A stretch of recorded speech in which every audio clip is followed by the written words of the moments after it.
Wherever there's an episodic series, you can bet two men will talk to you. AJ Talon and Owen Finch give their thoughts on Owen and AJ Talks.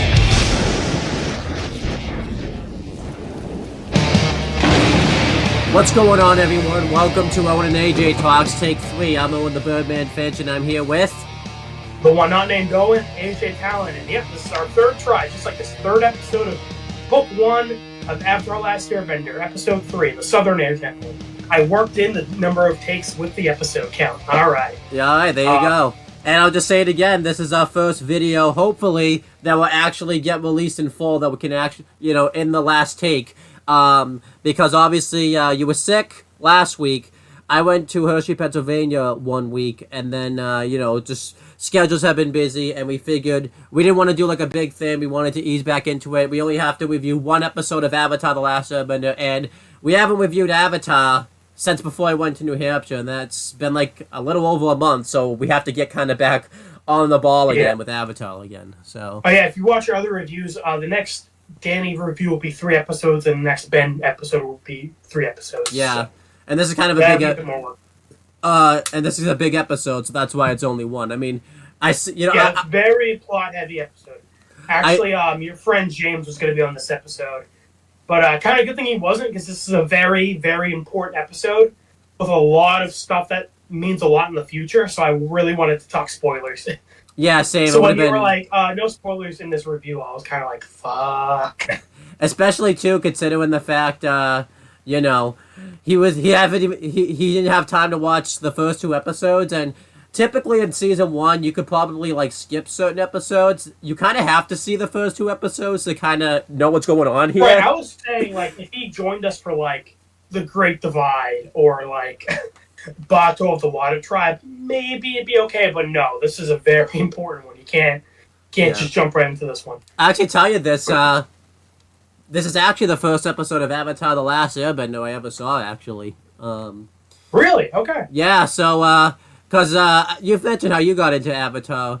I don't watch commercials. I've never watched commercials, so anytime I watch a TV show that goes to commercials, I immediately go onto my phone. That's why I have, YouTube Premium, so I don't have to deal with ads or any of that stuff. So if there's a big movie that comes out, I'm not going to know about it, because I go out of my way to avoid commercials. I don't watch trailers. I don't watch anything. It's just funny because you're like the movie guy. Yeah, I just I hate commercials that much. I'm willing to just hear about it. I will watch the trailer if I have to watch it for like the movie and all that type of stuff. I know you will, because funny thing is, I remember you watched the trailer for Guardians of the Galaxy 15 million times, but you never actually watched the movie. I know. Well, we tried to. I think you just watched it for that song. We tried to watch it, but then, it was of course we procrastinated and waited until like the last day I left Florida of all the times. Like, it was like the last day, literally. Yeah. Oh, did you watch Guardians of the Galaxy? I didn't think you did. We watched like the beginning, like when they're in prison and all that stuff. I don't think they actually, okay. I don't think they break out of prison yet. I mean, I know they break out of prison, obviously, because there would be no movie if they just stayed there the rest of the time. Right. So. But But anyhow. Avatar. This episode came out. Do you want to guess the date, or can I just say it? Well, first I was going to continue. So yeah, the reason, so this was the first episode I saw. I don't think I was as confused as he would have been, because I was like 9, obviously, so you didn't really think about that type of stuff. Like, I knew stuff that was going on, but obviously, I really didn't think anything of it. I think it just happened to be on. I think it was just on. I don't think I watched the beginning. I probably watched right when they get to the Southern Air Temple. I think is probably where I pick it up. So, this is the first episode of Avatar: The Last Airbender that I ever saw, which I actually think is kind of a big episode to see. It pretty much hooked me to want to watch the show, obviously, because I kept watching it. But yeah, so let me think. So the first 2 episodes came out in November of 2004. I remember. I'm trying to think if they would have released it in Christmas, but I don't think they would have. But maybe they would have done it early December. And I remember they always aired on... The new episodes of a TV show were always Fridays, I think. because that's not gonna help me honestly because it's Yeah, 2004. unless you remember the specific Friday from 15 years ago. Yeah, I'm trying to see if I can like wrap my head around it because I remember that the teen shows would be Sundays, and like the cartoon shows would be Fridays, so that way like the kids could see them that type of stuff. I'm gonna guess December 16th, 2004.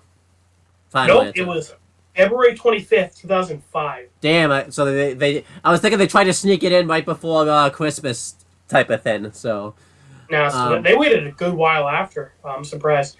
I can this see episode that, was also though. written by Michael DiMartino, who is one of the co-creators of Avatar, which makes sense because this is a very important plot episode. yeah, so that's kind of cool. You know, he kind of came in and wrote it and all that type of stuff. And yeah, I guess we'll just start off by talking about it. So we didn't talk about this off camera. We've been trying to be better about not talking about the thing we're gonna review before we review it because we feel like it takes away from like we genuine reactions that we'll have on here type of thing. And 1, 2, it makes our calls last longer. We say that, and we're an hour late doing this, so Yeah. I think the best way to probably talk about this episode, because there's 2 plots that are going on that never interact. I feel like we would talk about the Zuko plot first and then the Aang plot, just because the Aang plot's more important. Just because it's easier than just jumping back and forth from, when things happen and all that type of stuff. I think that'd be easier. So Zuko pricks up pretty much. Oh, actually, first thing, something interesting is that every episode title card usually it's over a white background. yeah, But this episode was over the sun rising. And Yeah. it didn't cut from white to the show. It the episode was over the show itself, which is weird. They never do that ever.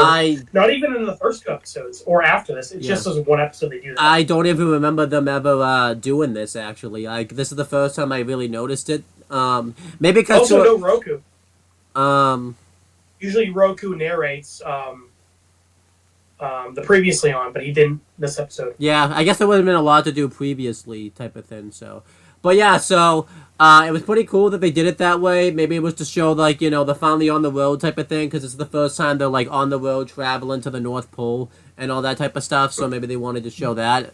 It also looked like a really good background. It was pretty cool, but I never even noticed that happened until I saw this episode. But I was actually surprised they were camping outside because as a kid I didn't really pay attention, but as an adult it's cool seeing the map of the world and figuring out where they go. Yeah. Of course they were in the South Pole last episode, so now it makes sense that they're going to the Southern Air Temple because it's very close by. Yeah, definitely. So the Southern Air Temple has to be almost as cold as the South Pole. Yeah, definitely. It's kind of weird that they're sleeping outside in tents with no fire. I'd be freezing my ass off. Well, we do find out they did do a fire the previous night, so it's not like they weren't just doing a fire. But yeah. So we're gonna talk about the Zuko plot first because again, trying to cover these 2 plots and going back and forth, I think we'll just make the video sloppy. Right. Well, my point was how it's cool how the Southern Air Temple is so close to the South Pole, so it makes sense that the episode after the South Pole is the Southern Air Temple. Yeah, definitely. And for Zuko's plot, I thought, as a kid, he was in the Fire Nation during this episode, which doesn't make sense because he's banished. When Zhao is looking at a map of the world, we see spots of red in the Earth Kingdom continent. Yeah. So it's pretty clear, and it makes sense the Fire Nation has been at war. So Zuko is at a Fire Nation island that's been occupied by the Fire Nation. Yeah, that makes sense. Obviously, you saw Island, not Fire Nation. I just want to make sure I said that right. Yeah. Obviously, you saw this a lot happen in wars type of thing. Obviously, during World War II and stuff, they would do this and all that type of stuff. Have their own stations and all that type of stuff. So yeah, it makes sense. Obviously, and we find out a bit more about the Fire Nation colonies throughout Book 1. We see Earth Kingdom villages being oppressed by Fire Nation. We see a bit how that originated in Book 3 with Avatar and the Fire Lord.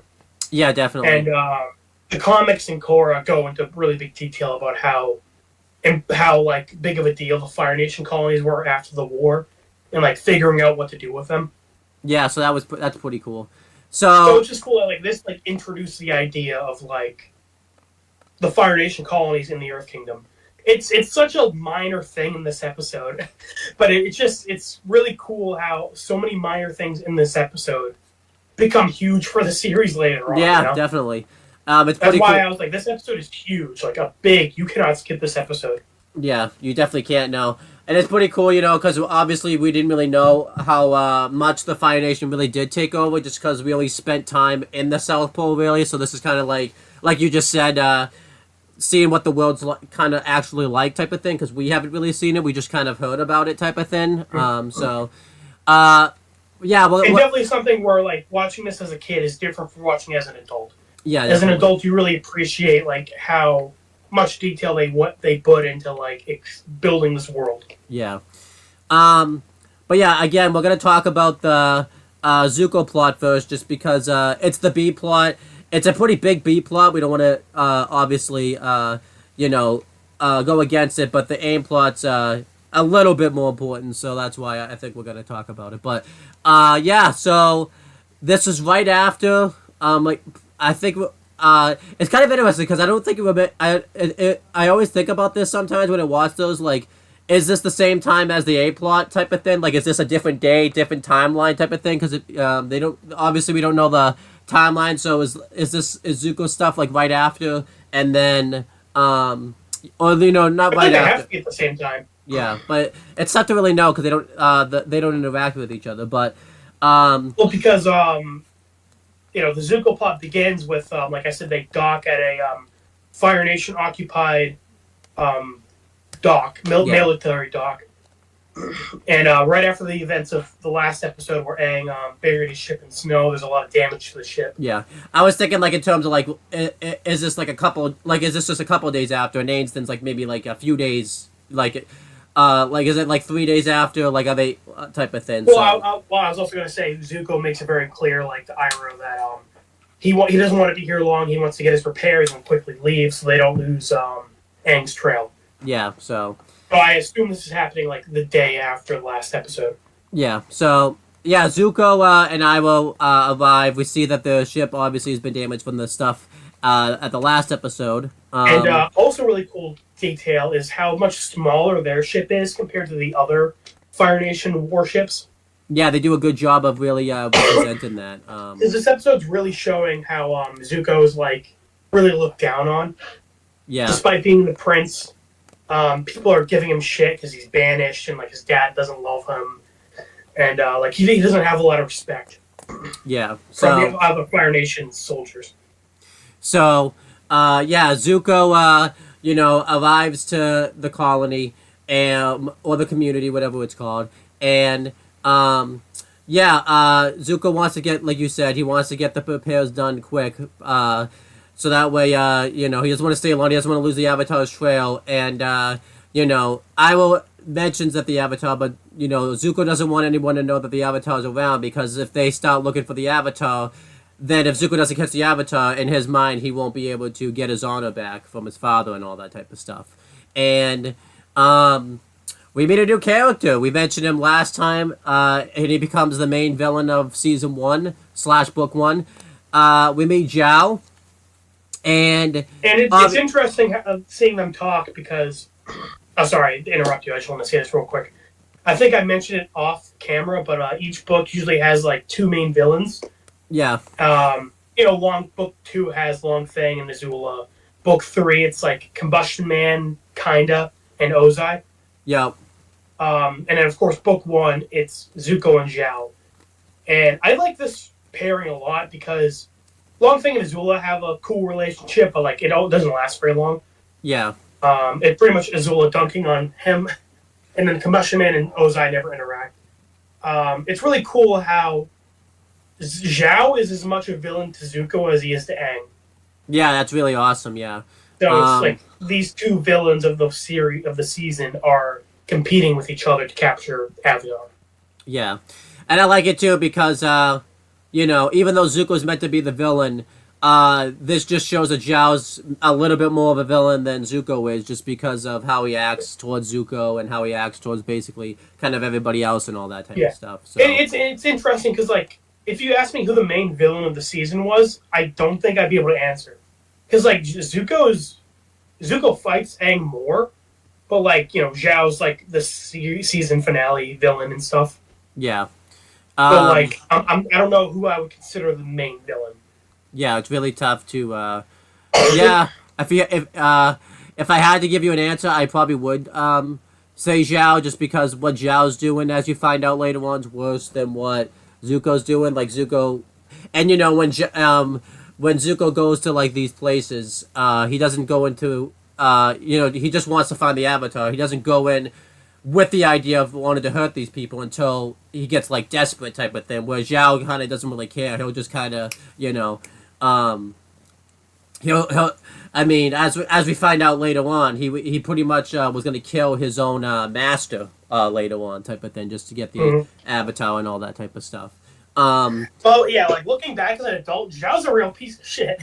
Yeah. This guy's like in his 40s, and he's like just shit talking the 16-year-old constantly. I know this whole episode, he's like looking at the 16-year-old being like, "Your daddy doesn't love you. You're a loser. No one likes you. Yeah. Like shut up, bitch." Yeah. And it's just like it's so funny. This grown ass man like wanting to beat the shit out of the 16-year-old. But we find you never find out why Zhao hates Zuko, but like it's just funny how much he hates him. Yeah. But yeah, going through it, Zhao. This is the first time they've seen each other since Zuko has been banished. At least it's implied it's the first time they see each other. So, and we find out Zuko says, Captain Zhao. It's been a while. Yeah. And then Zhao's like, actually, it's Commander Zhao. Yeah, and I think I talked about this when off screen type of thing when we weren't recorded. I didn't really realize until I watched this episode that like he had just been promoted not that long ago to Commander type of thing. I thought like I didn't think he'd always been Commander, obviously, but I thought he'd been Commander at least for like a while type of thing. So it was kind of cool that but yeah, we find out he's just been promoted to Commander Zhao, and they kind of bicker back and forth type of thing. Zhao asks Zuko like how the damages got done with his ship, and he asks about like how if he's found the Avatar and all that type of stuff. And Zuko just says they're just here to get the damages and leave. And Zuko tries to get his uncle to lie about what happened with the ship, but they don't really do a very good job of it. It's very comedy moments right here. Yeah, I thought it was funny how Iroh was like, "Oh my god, it was incredible." What, did we like crash or something? Yeah, so this kind of so this gives so Zhao realized something more is up than what they're letting on, because the lie isn't very good. So Zhao, he invites them for a drink, and Zuko tries to play cool and is like, "Yeah, no, sorry, we're in a hurry." And then Iroh, I don't know why Iroh did this, but he was like, Zuko, show manners. We'll be happy to accept your invitation for a drink. Yeah, I mean, obviously it's plot armor. I think they wanted obviously to have the plot keep going, but it didn't really make sense. Obviously, this is where we find out a big thing about Iroh, that his favorite tea is ginseng tea, and obviously it was very well known that like he liked tea in the first two, but this is like the first time that like that's like his go-to drink type of thing. Like he loves tea and all that type of stuff. So I thought you were going to talk about how Iroh was like a respected general, but yeah, also his love for tea, that's important too. Well, it ends up being a big thing in season 2, obviously. So you're right. But obviously from the last episode we know Zuko's the son of the Fire Lord and Iroh's his uncle, so by extension, Iroh's the brother of the Fire Lord. But we also find out in this episode that he used to be a respected general as well. Yeah, and we find out kind of why he's not as respected of a general. Obviously, if you can tell by his personality, at least here anyways, you can kind of get the sense why he's not... I think he still has a lot of respect, but like as the show goes on, we find out more about like why he changed. Yeah, which I think is cool.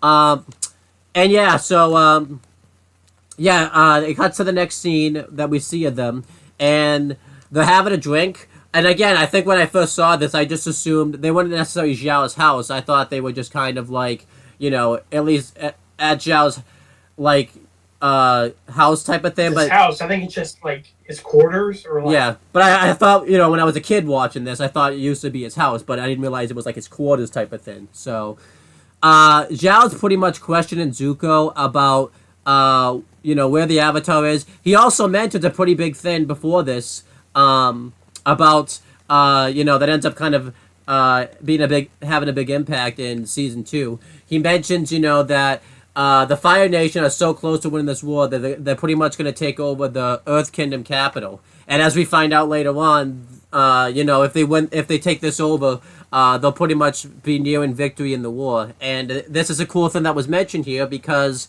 this ends up happening later on, obviously, in season 2. Yeah. So. And I wonder, like, I doubt they had the exact idea, but Zhao was probably talking about the drill. Yeah. Like, in universe, like, Zhao was probably talking about how the Fire Nation built a drill to pierce the wall. Yeah, that was probably how they were... Yeah, either talking about... I assume they were talking about the drill because, obviously, again, we're already spoiling the show enough as it is. When the drill doesn't work... Obviously, we already talked about ahead of time. Like, we've seen this show before. We're talking about the spoilers, yeah. Because obviously the drill doesn't work at the end of the day. But so Azula, like, infiltrating, like, that wasn't part of the plan. Like, the original plan was the drill. Yeah. So that's likely what Zhao was talking about how they were going to take over the Earth Kingdom capital. But, it's always cool, when stuff like that is mentioned. Like, it's kind of like a one-off line, and then it ends up being, like, a big thing later on, so... it's pretty cool. Zuko, doesn't think this is a good idea, We find out later on, obviously, that basically Zuko says the same thing that he said, like, in the flashback that kind of caused the Agni Kai with his father to happen and all that type of stuff. And this was a cool, like, tease that they did where Zhao mentioned Zuko still haven't changed, still, hot-headed and all that type of stuff. So it was kind of cool that, like, they're setting the foundation to kind of show why Zuko gets banished here and all that. Right, because, it's interesting because, Aang and Zuko plots usually, like, mirror each other in some way. Yeah. Like, in this episode, we find out about, like, the Southern Air Temple where Aang used to grow up. And in this episode, we see a lot of, like, how Zuko is treated by the rest of the Fire Nation. But there's a lot of mystery still for both. Like, we don't know how Aang, why Aang got caught up in the storm. And in this episode, we find out, like, Zuko was in an Agni Kai before. And it has something to do with the scar, but we don't find out until the storm, like, why Aang was in the storm and how, like, who Zuko fought in the Agni Kai. Yeah, so... So it's cool how both plots are, like, mirroring each other. Yeah, I like that a lot. And it'd be cool, too, because they would do cuts, too, like, this is going on with Zuko, and at the same time, Aang's trying to find out, like, about the Avatar, and...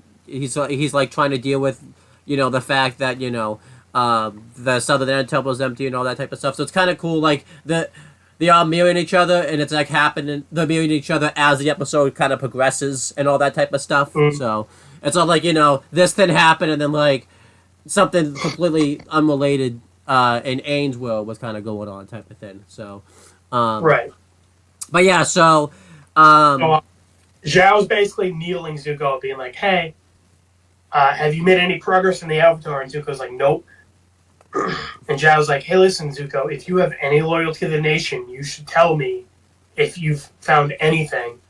And Zuko's like just trying to like get out of there. Yeah, Zuko. But as soon as he's about to leave, the guards stop him, and then we find out that while Zuko and Iroh were here with Zhao had his men interrogate Zuko's crew, and we find out that yes, they basically spilled the beans that they had the Avatar and lost him. Yeah, so I actually like that. That was a good way because I always kind of I was even watching this episode. I'm like, I kind of forget how Zhao, because Zhao finds out, but I kind of forget like how does he find out type of thing. And I actually thought the way they went, him, like he basically distracted Zuko, and then had his men interrogated. Yeah, so I thought that was a good strategy type of thing. Made Zhao look really smart and like a villain. And I do like this because I think you find out later on, like, yeah, the men were being interrogated and stuff. They ended up spilling the beans, I think. At least this is what I think, because they didn't really know, like, why Zuko was so obsessed with finding the Avatar, because obviously, some of the Yeah, men they don't didn't even know about his duel with his father and like the specifics of why he was banished. So I think so I kind of like, I think they were being interrogated, but it wasn't like they were being tortured or anything. I think they just said, yeah, we had the Avatar, but they didn't really know, like, why, I don't think they knew, like, Zuko didn't want anyone to know type of thing. So I kind of, Yeah. I like that logic right there, so. Oh, by the way, it's cool how in the storm, like when we get the flashback to Zuko's Agni Kai, we see Zhao like in the background, like watching. Yeah. So, Zhao was there, like, when that happened type of thing. Yeah, so obviously, like Zhao like knows everything that happened with Zuko. Yeah. Yeah, so Zuko, this is pretty much what Zuko realizes, like, he was set up right here. So, when we meet with these two again, Zhao comes in and basically just says, yep, you'll be free to go after your ship's done. And, Zuko's just kind of like, you realize this will, I won't stop hunting the Avatar after this, though, right? And Zhao just kind of laughs this off because, he talks about, like, how Zuko basically messed this up. He fought like a kid, pretty much, and he wasn't able to capture the Avatar. And, Zuko mentions, how he underestimated him. It won't happen again. And this is where, like you talked about, Zhao just tears into Zuko, pretty much. Talks about how, how he's a young prince whose own father doesn't even want him and all that type of stuff. Just really tearing into him. It's really fantastic stuff. I thought it was awesome. And, he brings up a good point, actually, how, Zuko's, like, saying, like, once I have the Avatar, my father will welcome me back. And, Zhao, brings up the good point, unfortunately, that if the Fire Lord really loved Zuko, he would have welcomed him back, even without the Avatar. Yeah, and, for the most part, he ends up kind of being right in the end, because, Oh yeah, Ozai's a piece of shit. He doesn't give a shit about Zuko. Yeah, so I really liked the back and forth here, because what makes Zhao a good villain is, he's right in the end, kind of, in a way. Like, those are the worst villains. The villains that are pieces of shit, but also right. Like, you have to kind of agree with them. I don't know about right, but he has a point, yeah. Yeah.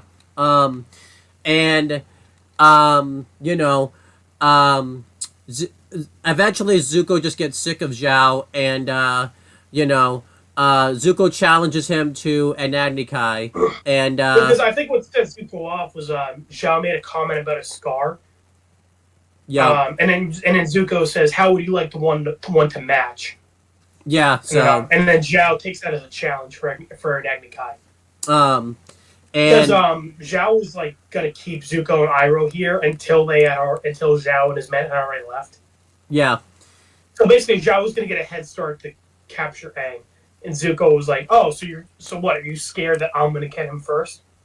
Yeah, so I thought that was awesome. And so then basically, Zuko provokes Zhao into dueling him. Yeah, and Zhao accepts the challenge, thinking it's going to be an easy challenge, obviously, just because, like, I think probably when he saw Zuko before, he wasn't the best firebender, and, like you just mentioned, since he was at his last Agni Kai, he probably figured it was going to be a piece of cake type of thing. But yeah, keep in mind, at the last Agni Kai, Zuko was crying, didn't want to fight, and it was also, like, 14. Yeah. So, Zuko's been out traveling the world for 2 years. And again, in the last duel, he didn't want to fight his father, but Zuko doesn't have any qualms with fighting Zhao. I mean, also, don't forget, too, you probably think it's going to be easy, too, because Zuko had the Avatar who's just a kid, in Zhao's case. He's right. Zhao's underestimating Aang as well. Like, he's just like, oh, you let a 12-year-old go? Yeah, He obviously doesn't know everything that happened. So. Yeah. And then, I do like what Zhao says, though, like, he says, it's a shame your father won't be able to see this Agni Kai and me obliterate you, but your uncle will do, which, I thought was a pretty good line right there, type of thing. Kind of shows the relation, because he knows that that Zuko and his uncle are, like, really close and all that type of stuff, so. Yeah. I like how throughout this episode, Iroh seems to be, like, criticizing Zuko. At the beginning, he says Zuko, should be respectful and accept Zhao's invitation for a drink. And then here he's warning Zuko, like, hey, do you remember the last time you dueled a master? Yeah. But at the end of the episode, he ends up calling Zhao disgraceful and saying that Zuko has more honor than him.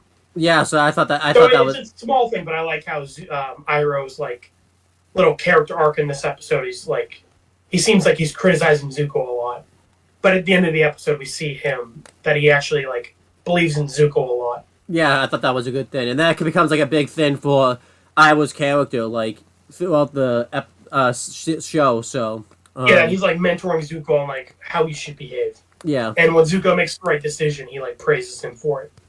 But yeah, so we have the Agni Kai, and yeah, obviously. And sorry, real quick, I love the set for this, like the red sky and the architecture for the Fire Nation. Yeah, because the Fire Nation are like way more advanced than every other nation. They have they're in like an industrial revolution. They have like metal and like coal power and stuff like that. And well, obviously the other Fire Nations are like not the other Fire Nations. The other nations are more.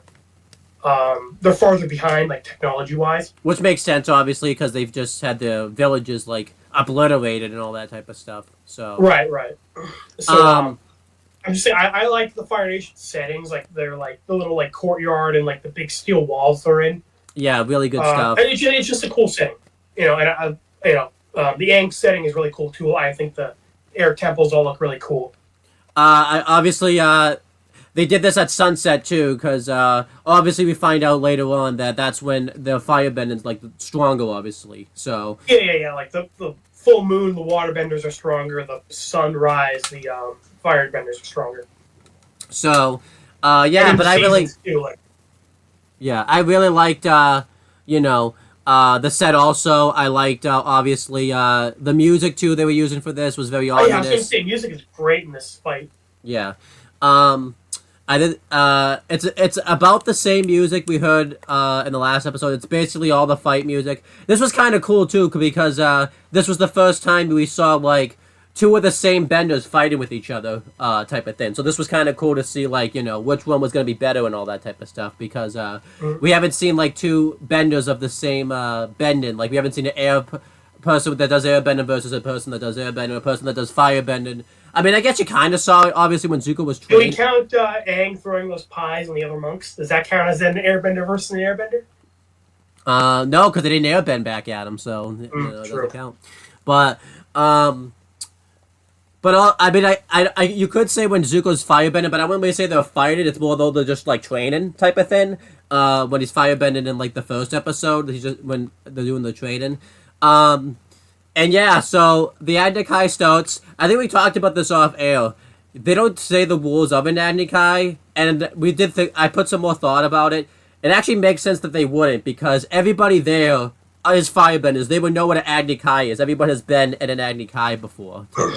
So it makes sense that they wouldn't say. I think in a show it's really annoying when they like explain stuff that like the other characters already know. Like they're explaining for the audience, but it's annoying because, like, why would they? It'd be like if I were to talk to Owen, it'd be like, Owen, we live in the United States of America. There are 50 states. We split off from Great Britain in the 1700s.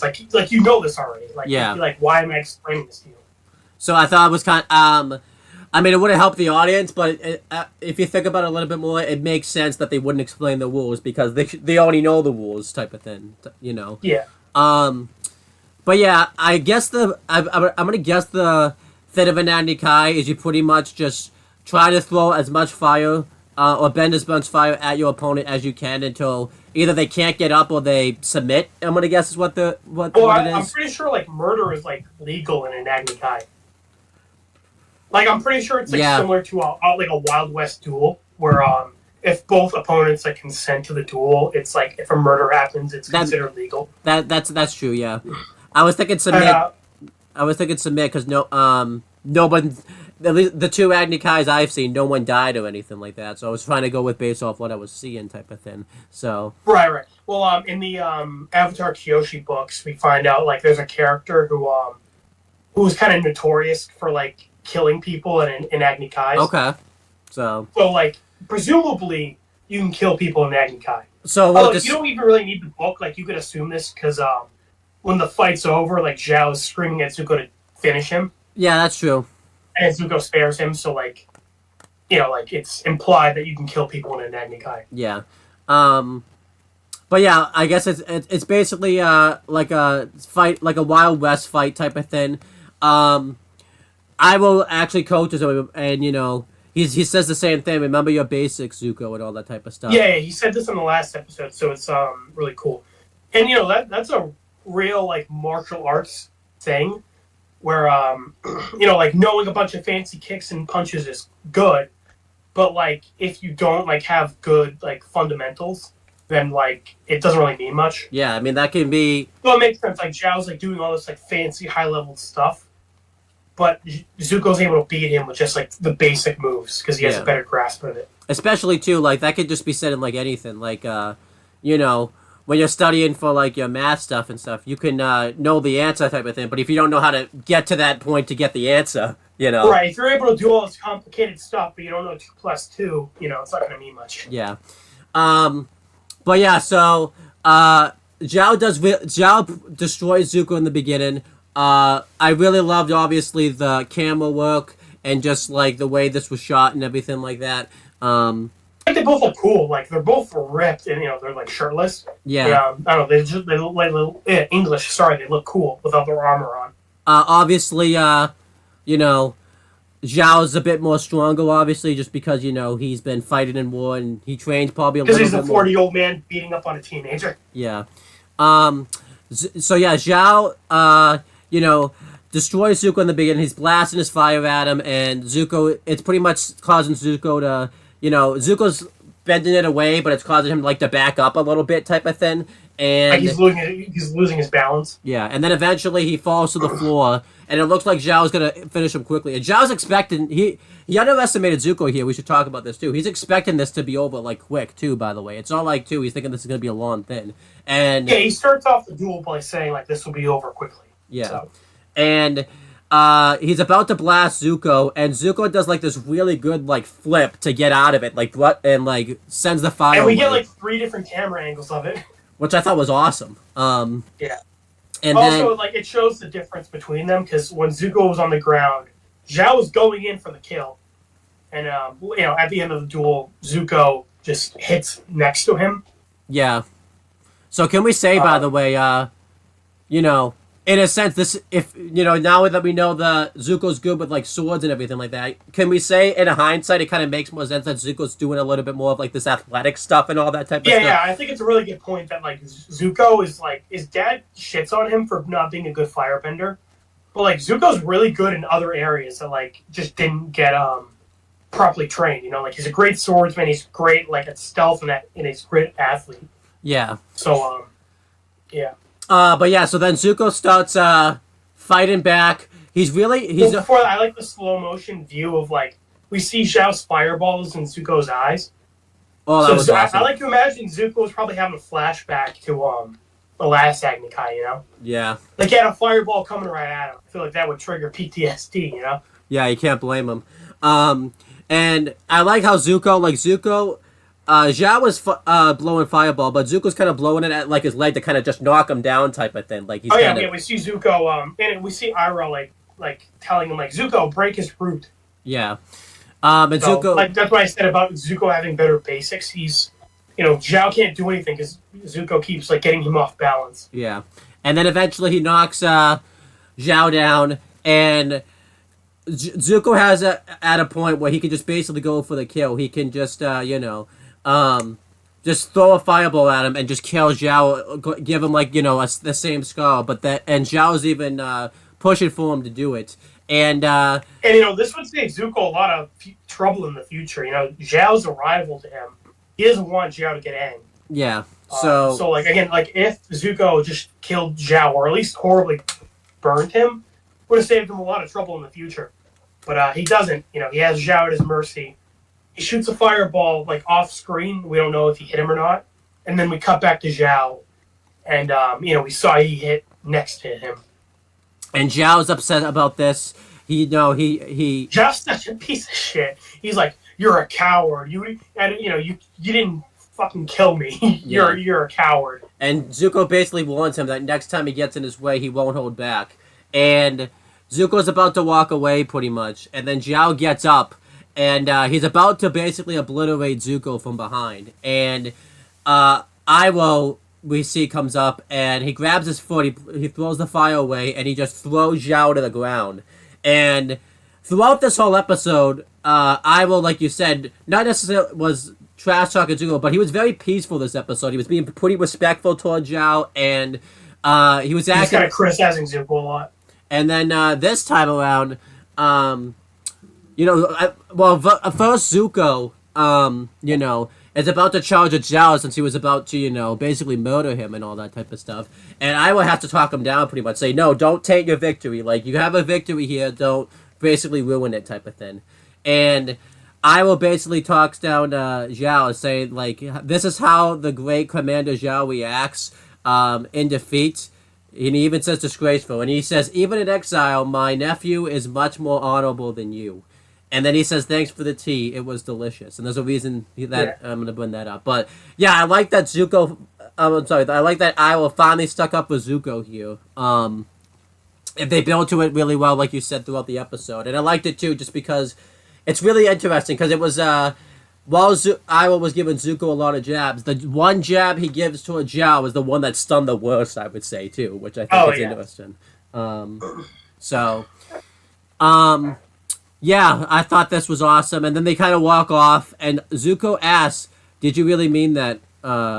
He asks his uncle if he really meant that, and he says, yes, I told you ginseng tea was my favorite. So they did a comedy bit, but I actually thought this was really timed because, we still don't really... We know the relationship type of thing, but, yeah, you see, like, Zuko smiling as Iroh said that. So, he knew what he meant. Yeah, but... Yeah, I thought this was a great B-plot story. Like, we've talked before, if you're going to have a TV show sometimes that have all these characters and you're going to do this, sometimes, you need to have a good A-plot and a good B-plot. Avatar basically knocked it out of the park. They had a fantastic B-plot here. Like, this... Oh, yeah. Very rarely does Avatar have, like... Very rarely is Avatar, like, am I upset when we cut away to a different story? Yeah. Like, almost always, like, are the A and B plots, like, pretty equal, Yeah, I thought this was... Or if not equal, at least, like, one's still really good, Yeah, and I'll just talk about this now, too. I'm glad, too, like, they didn't dedicate, like, their own episode to this and their own episode to, like, the Southern Air Temple, because I'll just talk about this now. Let's just say there's episodes of Walking Dead where, like, they'll dedicate a whole episode to one character, and I'm like, okay, you could have just made that like a B-plot storyline type of thing and like a different thing type of thing. So I like that Avatar doesn't do that. They don't just say, okay, we're just going to dedicate a whole episode to this thing. Like, I feel like, too, like, it would have overstayed its welcome if it lasted the whole episode type of thing. Like, and, like, it's funny, a lot of people consider Zuko the best character in the show. So I think for a lot of people, like, his B-plots are more interesting than the A. Mm-hmm. Now, for this episode, I think the A-plot is more interesting, but, like, it's really close. Like, they're both really good. Yeah. Because this B-plot ends up being, like, more important. We met... I mean, for hell's sake, we met the freaking villain of season 1 in the B-plot, so it's like, yeah, and, like, we see his dynamic with the other main villain of the show. Yeah. So, both, Zhao and Zuko are very important. We find out more about Iroh. We find out more about Zuko's past. And just very important episode overall. So, I mean, should we say this? Is this the moment, pretty much, where Iroh kind of becomes, like, an important character? Because now they're separated away from Aang and all that last two episodes, he was kind of just in the background. Well, the thing is, he's not a big focus here. But, just, like, what we get of him is, like, showing us more to him than it seems. Yeah. So... I thought that, overall great B-plot. We're gonna obviously we'll cover it probably again when we do the letter grade, but let's cover the A-plot now. So, all the way back to the beginning of the episode, Aang, Katara, and Sokka, they've been traveling, at least for, like, a day or so. This is the next day, so, Aang's all excited. According to the map, the Southern Air Temple's pretty close to the South Pole. So, yeah, it's probably only been like a day or two since the last episode. Yeah. So, Aang is all excited to have Katara and Sokka see the Southern Air Temple. One, because that's his home, but I think he's kind of excited too because they've never seen the Southern Air, like a Southern Air Temple before, any type of air temple. So, this would be something new for them and all that type of stuff because they haven't traveled, obviously. Well, also, Katara mentions like Sokka is like one of the few outsiders to ever go to an air temple. Yeah, which is So they make it pretty clear that like usually, and like Aang says that like. There's no way the Fire Nation could have invaded the air temples because you need like a flying bison to get up that high. Well, we find out. I think we do find out. I mean, in an episode, how that kind of happens later on. But we'll get. We see like the Fire Nation has like technology to get past that. Yeah. But like as far as Aang knows, like like the mountains are too steep. Like you can't just climb up it normally. Yeah. So going through it, Aang's all excited. Katara's trying to, obviously caution Aang not to get too excited just because he hasn't been there in so long and the war's been going on. So, they do a funny thing here where Sokka's sleeping. He's basically pulling, like, what AJ and I would do if we don't want to get up the next day.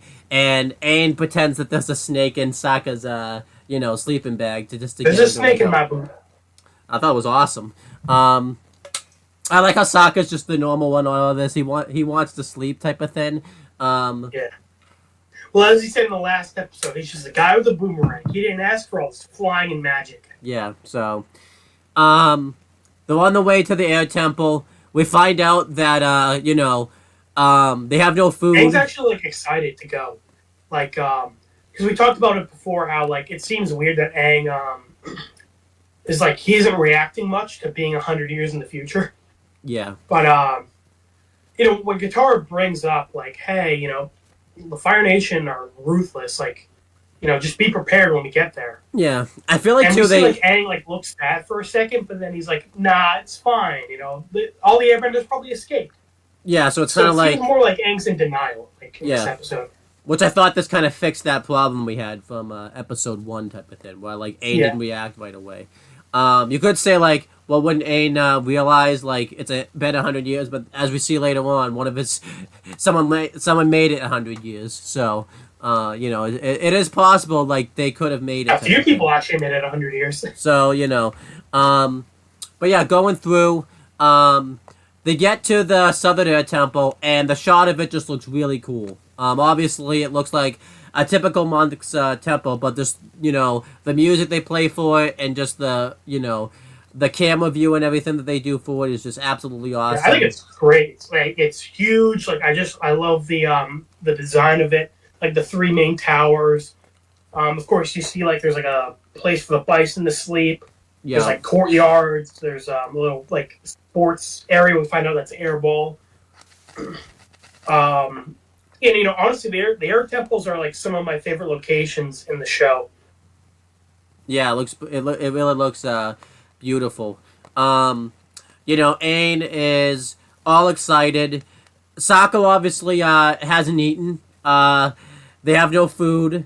And I know this sounds like a B plot. This sounds like, not a big plot, but, because they use it a lot for jokes and all that type of stuff. But this actually kind of ends up causing the, what happens at the sort of the end that kind of happens. So, basically, they're struggling for food, and and he's happy to be back at the Air Temple, and he's showing Katara and Sokka around and all that type of stuff, and he's kind of sad, obviously, just because like the temple doesn't look like what it once was. Basically, it's just them there, and like he even mentions too, like weeds have grown and all that type of stuff since it's been like abandoned and all that type of stuff. Yeah, he's like there used to be monks and airbenders and lemurs flying around. Now it's just nothing.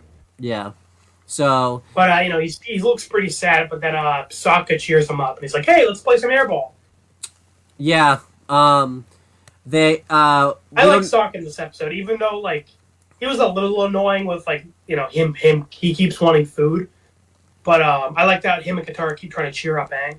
Yeah. But yeah, I liked this. They didn't explain the rules for airball, but it's implied that the rules were probably explained off screen, and just Sokka doesn't know how to play because it just cuts to them playing. And they've been like playing a while because later on, Aang knocks Sokka down, and he mentions like 6-0 type of thing. So I did like this made sense why it wasn't explained to us what the rules were because it was mentioned. Well, also like I think the joke is like Sokka's not a bender, let alone an airbender, so like he can't even really do anything. Yeah. So I used to think too when I watched this episode at the time, the ball was just, you know, it was just, Aang was making the ball with airbending and all that type of stuff. But that was not the case because obviously, we see later on he's like holding the ball as if, it's an actual ball type of thing. I think he needs to, obviously, you need to do stuff like airbending wise to move the ball. I think, you like push the ball like through, and like it hits the like sticks that they're standing on. Yeah, but I used to think the ball was like made of air type of thing. That's why Aang was doing so well type of thing. Oh, okay. But yeah, by the way, like the CGI, like it doesn't look terrible, but you can definitely tell this is a 2005 show. Yeah. Like the goal post for the air ball game, and the door that Aang unlocks with airbending, they definitely you can definitely tell it's CGI. Yeah. But yeah, so Sokka notices when he gets knocked down that, and I do like too, Sokka even mentions too, like he's basically willing to put himself through hell just to cheer Aang up. I thought that was kind of a cool, it ends up being a comedy bit, but I thought that was a cool thing about Sokka. Like he's basically put himself through hell just to cheer Aang up. I thought that was kind of a cool thing for him to do. But when he falls even later on, when it seems like he's being a jerk about Momo, like he says like, "Hey Aang, I was just kidding. I wasn't actually going to eat it." Yeah, and then Sokka notices that there's a Fire Nation helmet that's on the ground, so that shows that Fire Nation pretty much did invade the Air Temple. So this is when we kind of find out why there isn't any airbenders and all that type of stuff. So yeah, and I'm surprised they revealed it so quickly in the episode. Like the audience knows the Fire Nation's been here like a good 10 to 15 minutes before Aang does. So the whole episode isn't really like the mystery of was the Fire Nation here. Yeah, it's more of like when are we going to find out? When is Aang going to find out? Yeah, and I thought they built to that really well. And I actually kind of like that they went that direction type of thing, just because like I feel like too like it wouldn't have made like you're in Sokka and Katara's shoes of like should we tell him like. Yeah, like he's gonna find out eventually. So, Sokka wants to tell him. So Katara calls Aino and she's like basically about to tell him, but she hides it. She there was a snow because it looked like it's snowing, and she bends the snow onto the helmet, hiding it. And basically, she just says, "Yeah, I was just gonna show you this quick water bending trick and all that type of stuff." So, Sokka even mentions too, like you can't protect him forever because like in hindsight, it probably would have benefited the show. And, them if, Aang had found out then, because I think he would have been, like, upset, but I don't think he would have obviously, gotten as upset. Yeah, I think it would have been better than stumbling upon his adopted father's dead body. Yeah, so, I like how Sokka isn't, like, a jerk for wanting to, tell Aang. Like, he's very clearly, like, sympathetic. Like, he's saying, like, hey, we gotta tell him. Yeah. Like, he feels bad for Aang, and he just wants to like let him down easy than him finding out in a bad way. Yeah, which ends up happening. I also understand Katara. Like it's tough, but like they just got here. I think Katara just wants to like let him be happy for a little bit and then tell him. Yeah, I don't know if they were gonna tell him like maybe right before they left type of thing, or like right after they left type of thing. So yeah, so like point is like I like even though Katara and Sokka are like disagreeing, like it's in a good way. Like I understand both sides. You know what the funny thing is? We can make that comparison to Danny Phantom right now. This was basically that. So one of Danny was so annoying with Tucker and Sam. So this one actually did that better. Well, it's funny. Like even like future episodes of Avatar, I think Sokka and Katara arguing can be really annoying. Yeah, but I thought he like. But this episode, well, they weren't even really like arguing in this episode. They just like disagreed. Yeah, but I thought it made sense, and then.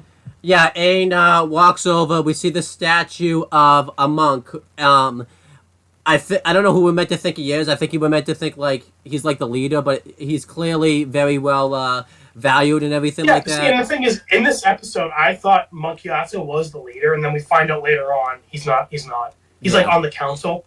Yeah. So, Aang introduces them to Gyatso. I'm kind of surprised they built him a statue, just because, like, we find out the monks are all about, like, detachment and, like, not really seeking, like, worldly desires. Yeah, so I just think it's weird that they built him a statue. You know? Yeah, I think they just had the statue there just so that way that we'd have a reason for Aang to do a backstory type of thing. So and like Aang calls him the greatest Airbender ever. So like I don't know. I'm just kind of curious about like we don't really find out much about Gyatso. yeah, it's just that he was like a father. Like, we find out as a kid he was friends with Roku, and like obviously he like raised Aang, and he was on the council, so like obviously he was like, very important. But I just wish we found out more about him. Yeah, me too. I think the time to do that probably would have been the Storm episode, at least probably. Yeah, it'd be cool like a flashback book or something about Gyatso. Yeah, I would like that. You know how kind of Avatar Studios is a thing. They're making a bunch of new Avatar projects. So, come on, Gyatso spinoff, make it happen. It just has to be like a mini series type of thing too. It doesn't have to be like a whole thing. So. Oh yeah. I'm not expecting a 5-season show about it. But yeah, so they cuts to a flashback, and it's like kind of shortly after Aang's found out he's the Avatar. Pretty much. And Aang, is thinking about it. He said that, he's not really sure how to feel about being the Avatar. And Gyatso reveals, too, like, the only mistake that... Aang first thinks it's a mistake, by the way. He doesn't actually think he is the Avatar type of thing. He thought the monks just made a mistake. And Gyatso reveals that the only mistake that they made was telling him before he was 16. Because, he was, like, an adult and all that type of stuff, pretty much. And we find out later on the Avatar typically finds out they're the Avatar at 16. we find out how they find out who's the Avatar with like the baby toys. It's really cool looking at this episode. Like, because I don't remember like exactly like the first time I watched this episode, so I only remember this like in hindsight of seeing the storm. Yeah. Like it's cool, like seeing this scene after the scene in the storm where Aang finds out he's the Avatar. I think it's cool too because like it's very much implied too that like the council don't always agree on everything, which is kind of what leads to Aang kind of running away and all that type of stuff. So it's a cool bit that like Gyatso even mentions like they made a mistake telling you before you were 16. So it kind of shows like there's some infighting within the council. Not like big anything, but like disagreements in the council too. So it kind of showed like, and then this really shows that like Gyatso is like the one who's like looking out for Aang. Yeah, like he's like really emotionally supportive of Aang, and like he's trying to help him through this. Yeah, so because like later on we find out like Gyatso's just trying to treat Aang like a regular kid. Like he's not trying to give him this huge responsibility yet. And we see that because, like, Aang's moping, and Gyatso's like, so are you going to keep moping, or are you going to help me throw these pies? Yeah. So, yeah, they make these cakes, and they, airbend the cakes right onto who we found out later was the council. I mean, it's pretty much implied, though, like, the council here, obviously. Yeah, I think the guy has, like, the same beard as, like, the one asshole dude who was, like, just trying to separate Gyatso and Aang. Yeah, but it's pretty much implied some type of council, obviously, just the sitting down, like, in a council, like, form type of thing, so... Yeah, well, they're, like, meditating, and then they throw the pies, and then a bunch of lemurs come down and, like, start eating the pies. Yeah, this was, one of them could have been Momo, so... Yeah. By the way, we skipped two things I wanted to mention. So, Gyatso says that, like, in the inner sanctum of the temple... Like there's someone there for you who's like gonna help you on your journey. Yeah. And I like how Aang's like, who is it? Gyatso was like, it shall be revealed in time, like doing the mystic, cryptic old man trope. Yeah. And Aang's like, like he's like, damn it. Yeah. Like you're being cryptic. It's pretty much implied though. It's gonna be like probably the Avatar Roku. It probably would have been him type of thing. That you would have met. But I also like how Gyatso pretty much says like the moral of this episode. Where Gyatso's like, don't be so focused on what happened in the past. Like, because Aang was saying, like, they shouldn't have revealed to me that I'm the Avatar. Or, like, they made a mistake. Sorry, so Gyatso was saying, like, don't be focused on, like, what was. Focus on what is. Yeah, I thought that was cool. And we see, like, a larger shot of, like, the air temple and, like, when it was, like, because Aang was saying earlier, like, it used to be so full of life, so like we get to see a bit of that. Yeah. And I like how like bright the flashback is. Like it's very yellow and white.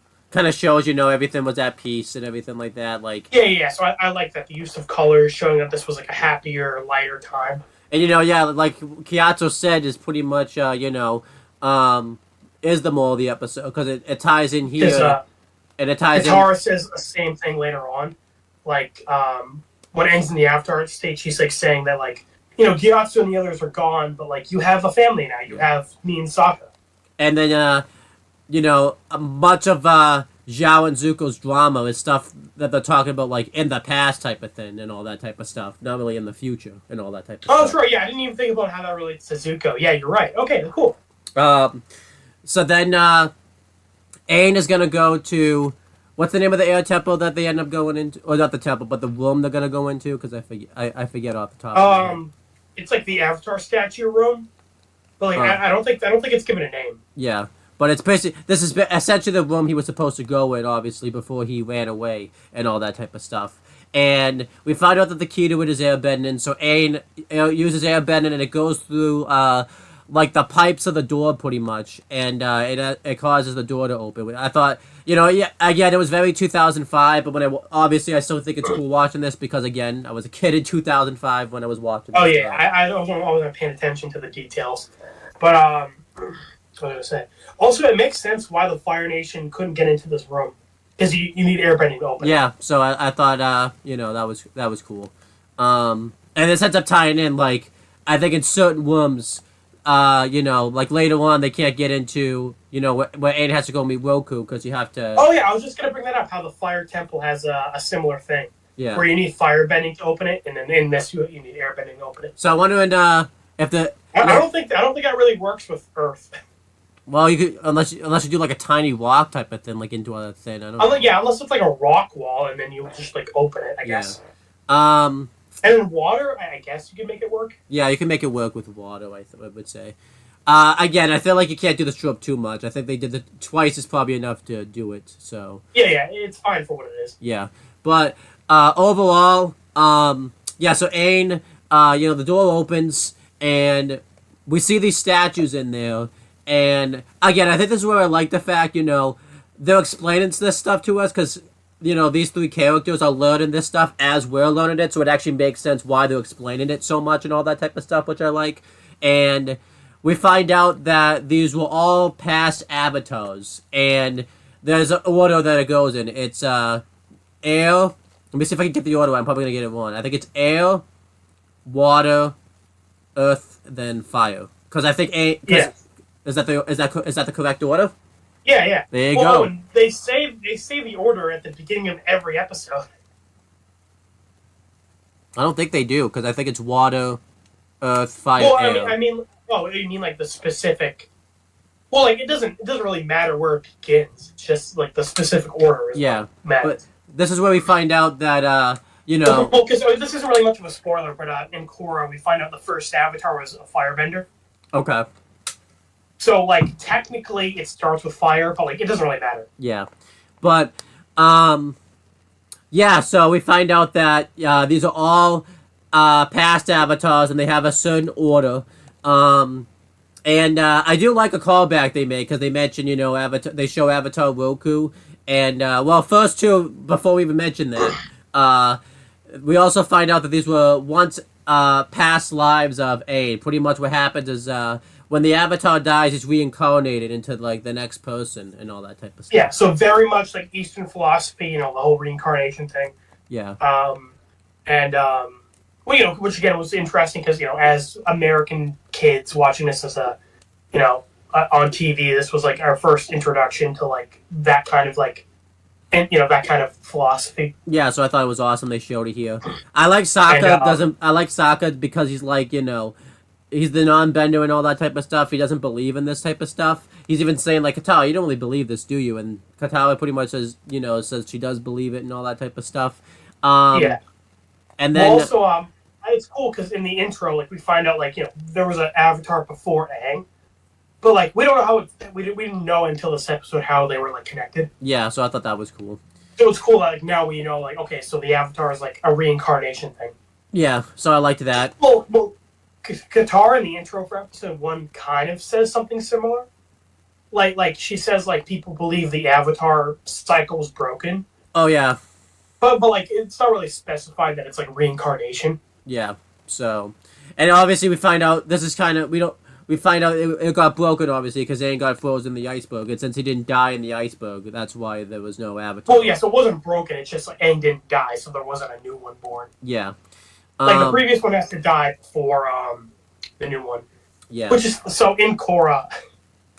There's like a villain who's like mysterious, like he has a mask, and so many people were like theorizing on who he could be, and a lot of people were like saying that it was Aang, and I was like, even when I was like 12 when that show came out, I was like, that literally doesn't make sense. Yeah, because then Korra like, wouldn't be. Korra wouldn't be born if Korra would be born, but she wouldn't be the Avatar. Avatar. Be the Avatar if Aang was still alive. Yeah, that doesn't make sense. But anyhow, do we ever find out who that person is, and then everyone looks stupid after that when it wasn't Aang? Yeah. We find out who he is, and he was not Aang. Yeah, I figured. Obviously, because there would be no Legend of Korra, so. Right, yeah, it'd still be the legend. It'd be the legend of 90-year-old Aang. Yeah. So, I do like. Obviously, Aang starts looking at the Avatar Roku statue, and he gets like he goes into like a trance type of thing, which I thought was kind of cool, because it's like Roku's kind of looking at himself type of thing because of the reincarnation stuff and all that type of stuff. So yeah, and it's cool like how Aang knows little things. Like he says, "That's Avatar Roku, the Avatar before me." Yeah, and Katara's like, "Hey, there's not like a nameplate for him. How'd you know his name?" Yeah, and Aang's like, "I don't know, I just knew it." Yeah, so because again, going back to the storm. We find out later that like they discover the Avatar's identity by using baby toys of like that were owned by the previous Avatar. Yeah. So the current Avatar will pick the baby toys because they like recognize them from their past lives. Yeah, that makes sense. Which is a reference to the Dalai Lama in real life. Okay. Like they choose the Dalai Lama by like having the new Dalai Lama pick objects that were owned by the past ones. Okay. What's the Demi Lama, by the way? I don't know what that is. Is that? Oh, it's like the Pope figure for Buddhism. I don't know if it's Buddhism. So that's cool that how they kind of how they translated that into Avatar and all that type of stuff. So yeah, it might be Taoism. I wonder how it works though. If like say like someone from like Avatar Roku's like past was still alive that he like knew really well and all that type of stuff, would like Aang recognize him type of thing? Like that'd be kind of cool to think about type of thing, Like, well, I think that's implied actually because remember, Aang says in the Avatar and the Fire Lord that like some relationships are so strong they can transcend lifetimes. That's true. Yeah. So Gyatso was friends with Roku and he ends up raising Aang, and then Zuko is Roku's great grandson, and he ends up becoming friends with Aang. That's true, yeah. So like, I think it's implied that like people who are close to an Avatar will like be close to them in their next life as well. Okay, so I was just saying that as a joke, but that's kind of cool to think about. That's actually like a thing type of thing. So yeah, and oh yeah, I guess I'll bring it up now. So Avatar extras, they were pop-ups for Avatar. The Avatar series they released after the show had been completed. It's not the only show to do this. Ben 10 also had pop-ups. In the usually just trivia, they'll give background information on the show, creator thoughts, things like that. And for this episode, they reveal that the creators were debating on making an episode about how Momo is the reincarnation of Gyatso. Yeah, that would make sense. And it can be argued if that's still canon or not, because like there seems to be a connection between Momo and Gyatso. Like Gyatso says, like a friend is waiting for you and it'll help you on your journey. Yep. And Momo leads Aang to Gyatso's body. Yeah, that does happen. Yeah. So there's an implied connection between Momo and Gyatso. Yep. So that pretty much. And by the way, the pop-up also says there were episodes ideas for an episode where Aang and Sokka get handcuffed together, which I think would have been a fun episode. Yeah. At least better than The Great Divide.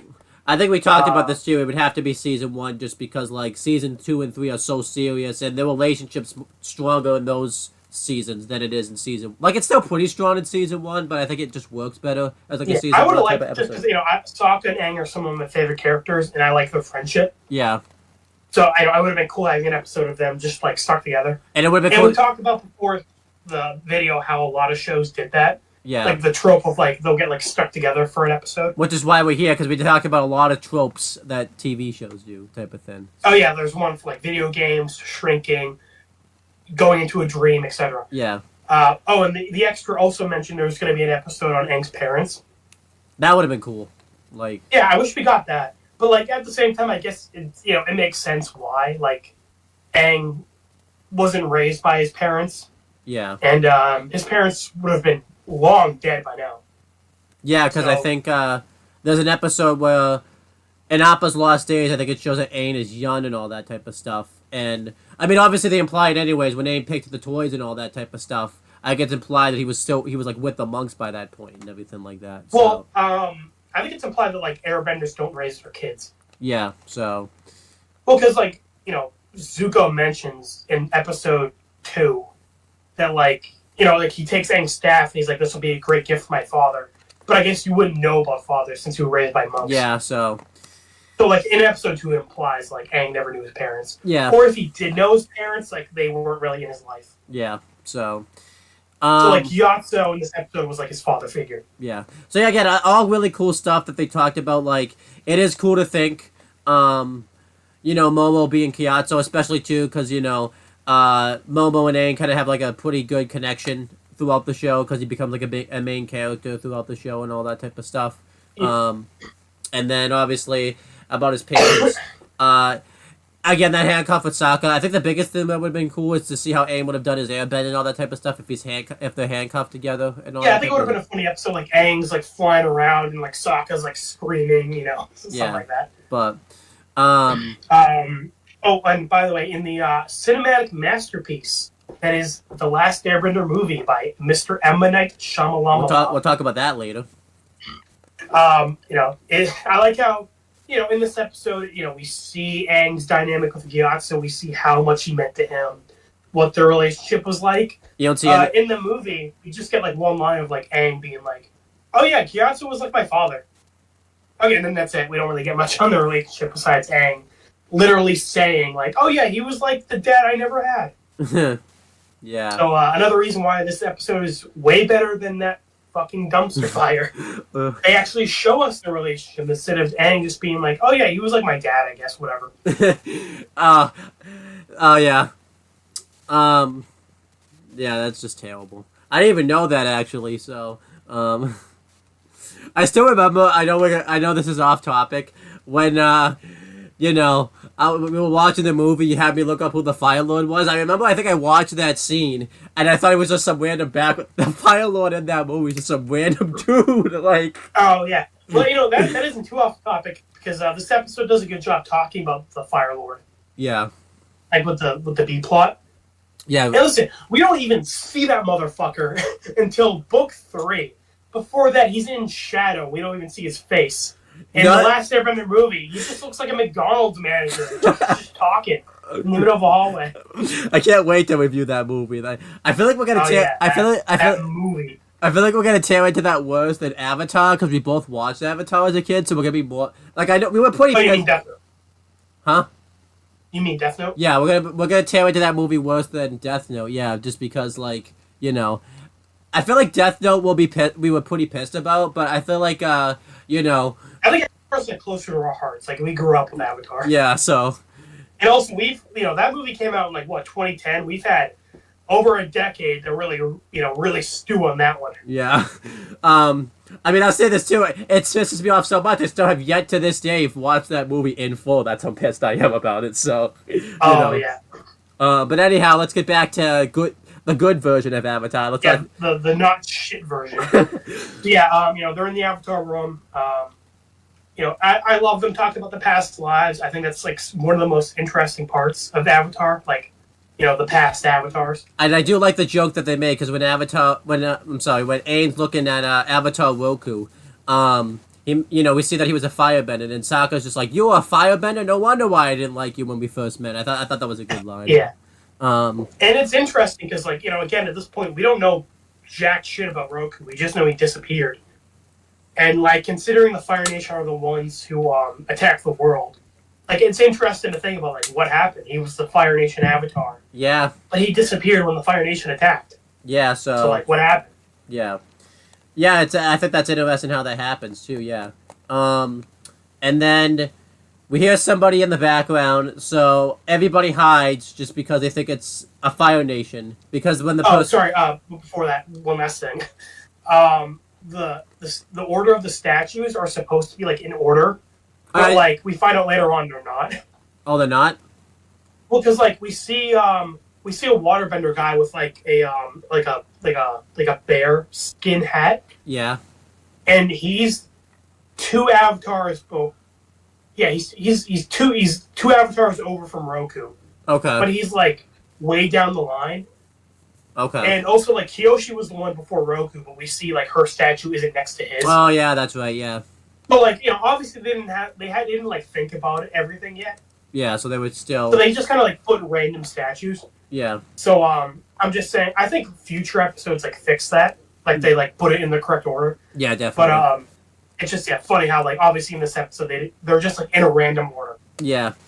And then, yeah, so, yeah, we hear stuff in the background. We think they think it's someone from the Fire Nation because obviously when the person comes in, it looks like they're wearing like a Fire Nation like helmet and all that type of stuff. And Sokka's gonna like pretty much take out this Fire Nation guy with his machete type of thing, just kill him. Sokka's ready for murder 24/7. Yeah, I mean, I guess he Listen, would have. We still gotta make that video. Sokka's a war criminal. I know he was about.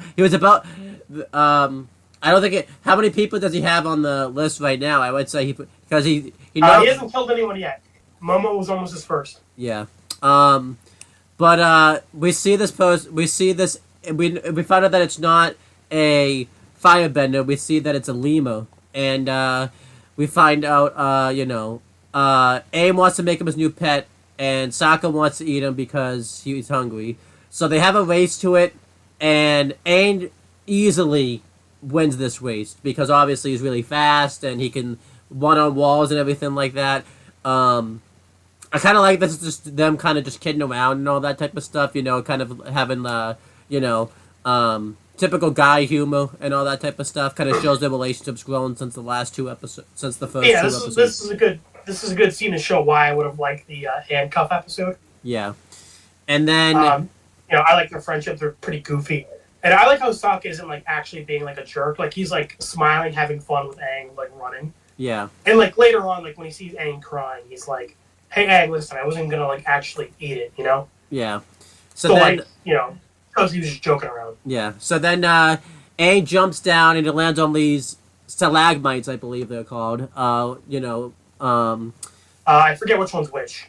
There's stalactites and stalagmites. I forget which one's which. Well, it's rocks pretty much with points on them and all that type of stuff. So yeah. And he goes into the temple. I thought they did not only a temple, just like this like broken room. Yeah. Like I don't really know what it is. But I liked this because this was right after the ID Kai challenge type of thing, so it it was a good transition from that type of thing. Yeah, it's like comedy to serious, and then when it cuts back, it's like, yeah, this is like a good comedy segment before a big like emotional thing with Aang. Yeah, and the big emotional thing pretty much with Zuko. Zuko as well. Yeah, so. So this episode did a good job like pacing itself. And Aang comes in and. He sees that there's basically a bunch of firebenders that have been killed pretty much, and he realizes that firebenders were here.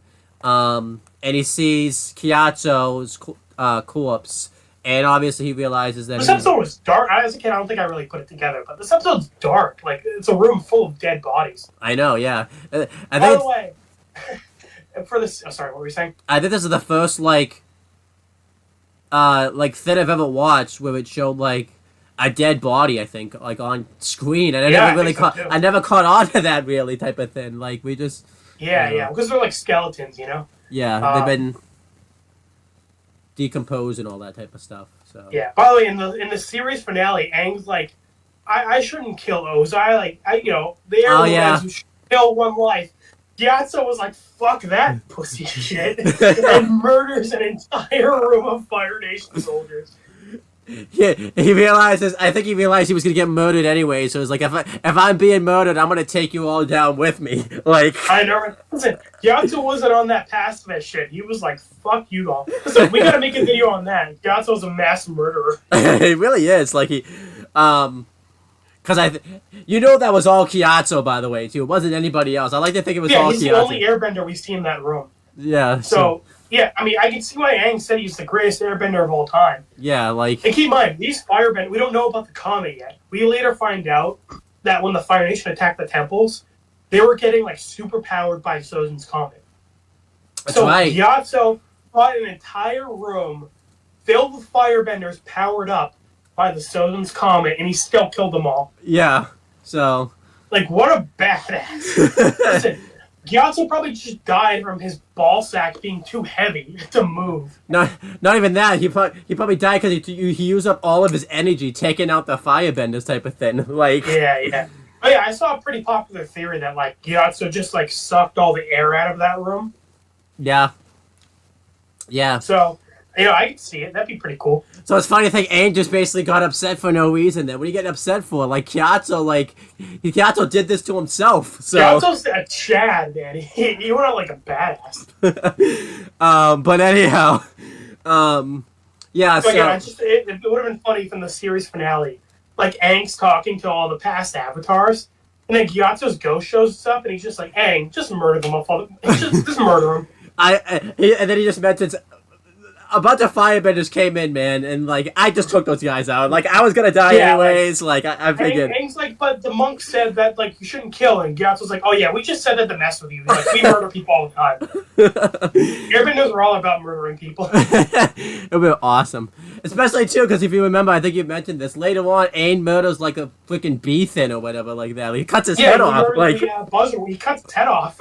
Yeah, like... And, when he's possessed by the ocean spirit, he kills a ton of firebenders. Yeah, so it's like... Drowned them. Yeah. So, Aang, you're full of shit, man. You kill a lot of people. I think... I don't know who went out more like a badass, though. Like, I bet these firebenders, too, are expecting to invade this temple, too. They're thinking, okay, this is going to be an easy defeat right here. They're not expecting us to show up. And then they see, like, Kyoshi... Yeah, they got ambushed, and, like, the Airbenders don't have a military.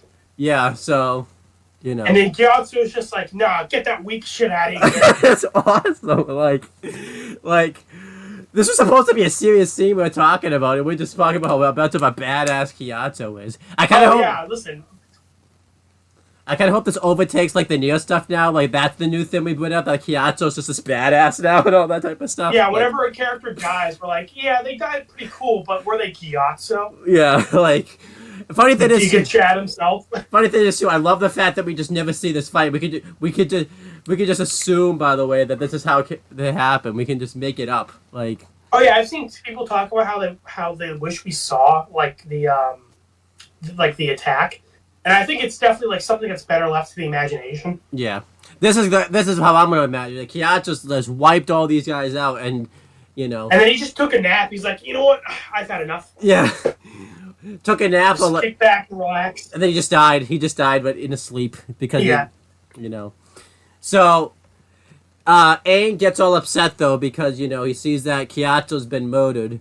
And Sokka comes in. Obviously he was just mentioned that he was kidding around, and then Sokka realizes like he saw, the fire. Like basically, Aang just realized that who he thought was a father figure basically just died. So Sokka's trying... Yeah, we're just talking about how much of a Chad Gyatso is, and it's like, oh yeah, Aang's crying on the ground like that his dad just died. Well, that his dad's been dead for 100 years. Good thing we weren't there. Can you imagine, by the way? We would have been like, dude, you don't be upset. Your father figure just murdered all these people right here. Like, he went on a champ. Man, what a badass. Aang, you should kill people too. Like father, like son, you know what I'm saying?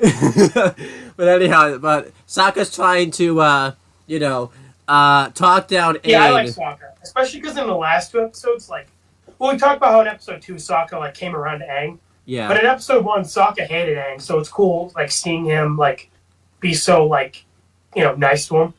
I think they realized, too, that they did such a good job making us like making Sokka not a likable character, so they had to do the last 2 episodes. They had to really make up for that type of thing, and I like it too because it was on purpose. Like it wasn't like the Sam and Tucker thing where like it was by accident type of thing. Like they had to completely change their characters pretty much and all that type of stuff. Oh yeah. Like Sokka was like unlikable in the first episode on purpose, and then he came around. You know. Yeah. So.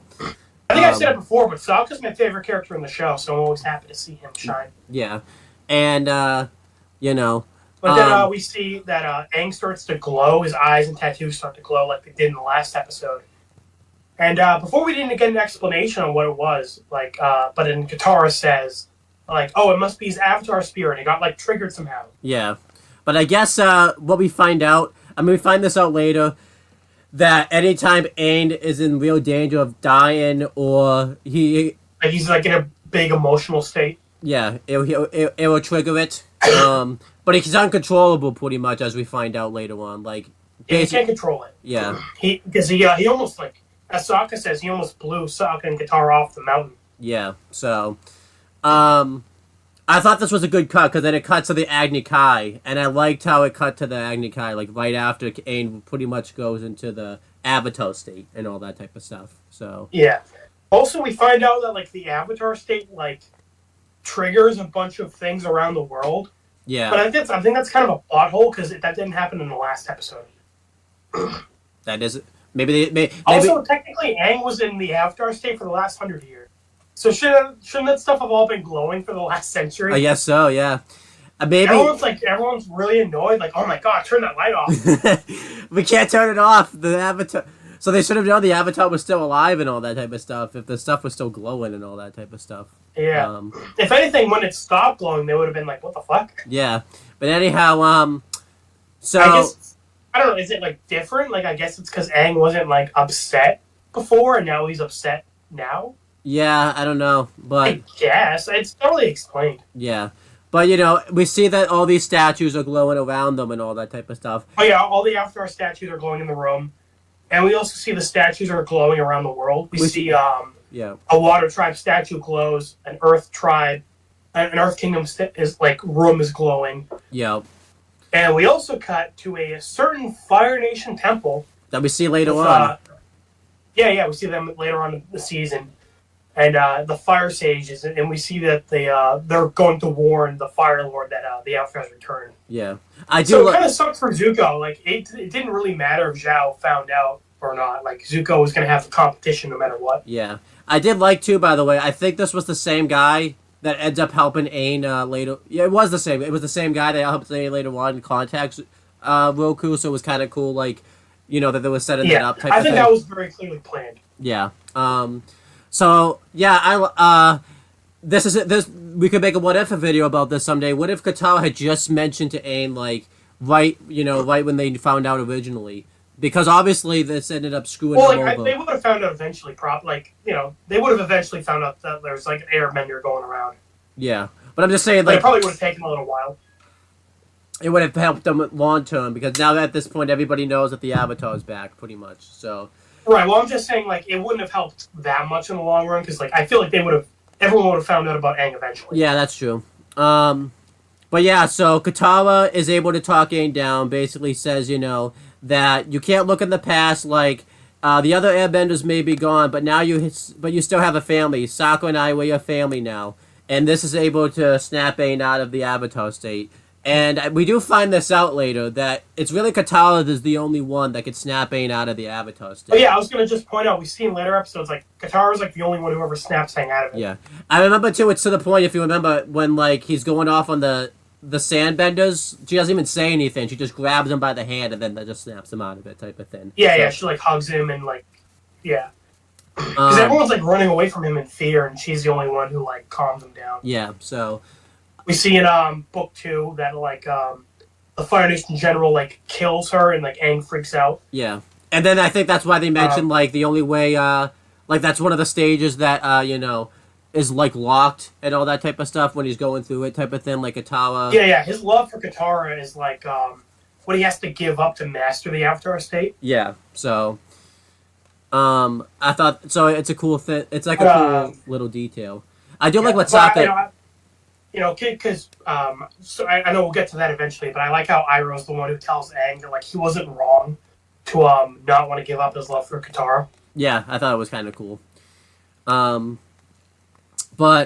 Because Iroh's kind of really cool in this episode, so like we see like he's very wise in this episode, even though he's like a background character. So. yeah, and Sokka mentions to Aang like Katara and him aren't gonna let anything happen to him, and Aang comes out of the Avatar state, and I think we see this anytime Aang come because it was very much we knew it in the first episode, but this is kind of like where it's pretty much well known that anytime Aang comes out of the Avatar state, he's very tired and fairly weak.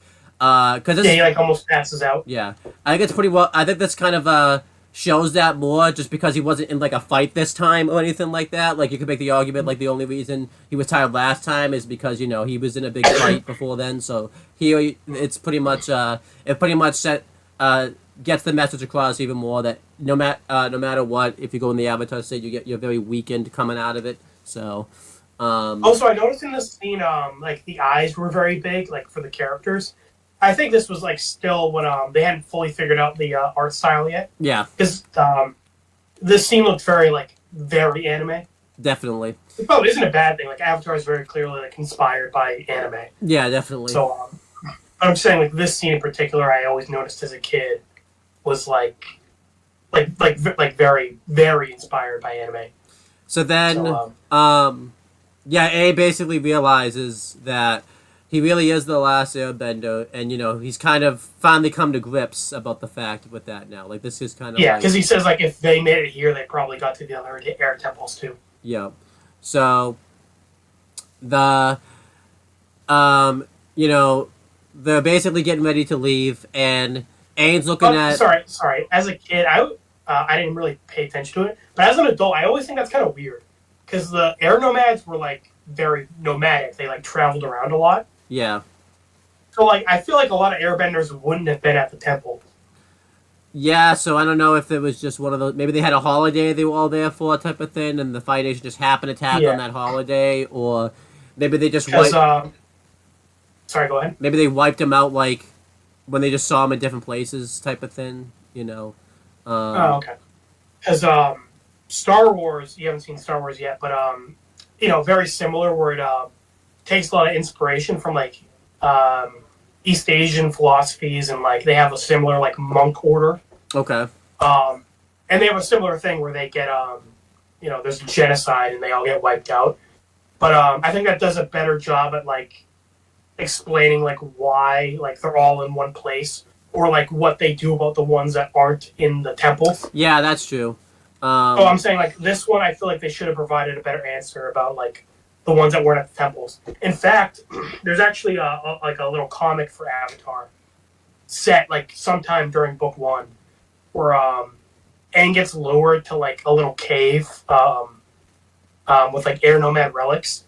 Okay. And then like it's we find out like Zhao set a trap, and he explains that like for the airbenders that escaped the original like massacre, they would like lure them to like caves with like air nomad relics.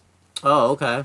Like they would have people pose as airbenders and like try to like get them to come by, and they would like capture them and kill them. Wow, that's like that's World War II type of stuff right there. Like yeah, so like point is, I'm saying like I feel like a comic, like a little comic that barely anyone's read, did a better job like explaining it than the show. Yeah, definitely. So I get why they didn't explain it here specifically, but I think some point they should have like went into more detail about it. Yeah, it probably would have had to have been season 1 then, because that's the only time Zhao would have explained it type of thing. So yeah. So again, not this episode's fault, but I think that's something that should have been explained in more detail. Yeah. So then at some point, Aang's looking at the statue of Roku, and he's wondering how he's going to be able to talk to Roku, and Katara even tells him, like, I'm sure you'll find a way, which again was set in. I thought that was a good way to set it up. This definitely was intentional. They would intentionally set it up if they were going to meet at some point. So, yeah. the Lima pops back up and gives Sokka food, and the episode actually ends. Aang tells Appa, First mention of Appa this whole episode. We didn't really mention him once. Oh so. yeah, Appa wasn't really doing much this episode. But Appa and Momo says that because we're the last of this place, we should all stick together. So basically, Aang introduces the new member of the family, and Katara wants to know what he's gonna, call him. And the lemur takes Appa's food and just says Momo. I'm assuming there's a big meaning to this. I tried to look it up, but I couldn't find it. Yeah, I think it's probably like a pun or something. Yeah. And the episode ends with basically they're flying away from the temple, and Aang kind of realizes like this is basically going to be the last time he sees the Southern Air Temple and all that type of stuff. Well, for a while, probably. Yeah. He probably comes back eventually. But and this is kind of him coming to gripes, like basically that he kind of truly is the last Airbender type of thing and all that type of stuff. It was definitely like a very somber ending to the episode. I loved it. The the ending song was playing as Aang's Aang sitting on the back of Appa just staring at the temple as they get farther away, and eventually the clouds covered up and he can't see it anymore. Yeah.